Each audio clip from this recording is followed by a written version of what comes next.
What is now the VUC began as the Asterisk Users Conference on Talkshoe, a brand new platform that allowed community calls where people could call in and join your podcast. The podcast idea actually began with my meeting with Mark Spencer in Paris and was focused on Asterisk, called the Asterisk Users Conference. When I spoke to Mark about the idea, he was very excited. He set up a conference call at Digium, but the other Digium person never showed up in the conference.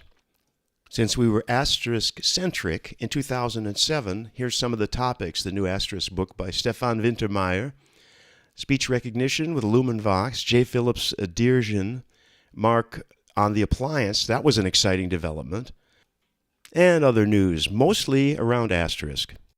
At the end of 2007, Michael Graves mentioned the VUC. It was then called the VoIP Users Conference in an article about Trixbox.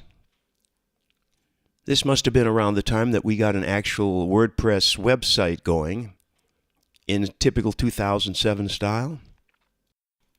And as Michael became a regular part of the VUC, he also introduced us to David Frankel's zipdx.com, a terrific conference bridge that we still use. Over the years, we've had a lot of interesting guests. Some of these people and some of the photos are actually not related, but most of them are. Along with Michael Graves, who co-produces most sessions, we've also included James Bodie, Andy Smith, and Corrado Mella.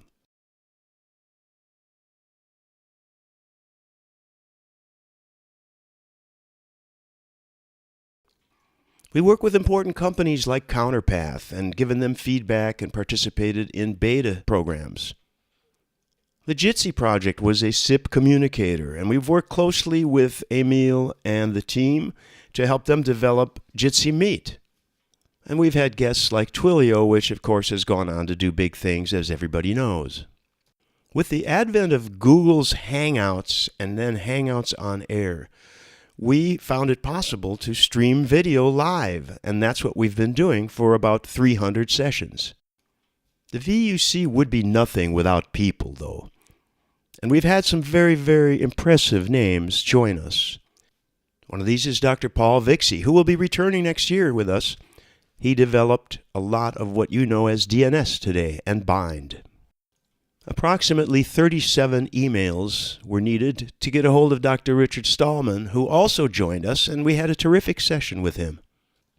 Thanks to Emil Lvov from Jitsi, by the way, we had Dr. Henning Schultzrein, who was CTO of the Federal Communications Commission. This is what the VUC website looked like in 2013, with sponsors Voxio Labs, Sangoma, E4 Strategies, OnSIP, and of course our longtime friends ZipDX and Voxbone. In 2018, the VUC is going to turn the page. Over the past 8 years, we've always been known as the VUC, but we are moving away from the V word VoIP and on to another V word, visions. 2018 will be Visions Under Construction. Our guests will come to talk about their visions and their projects and their products and their services. I hope you'll join us for Visions Under Construction, and I hope that maybe if you have a vision, you'll bring it to us. See you then.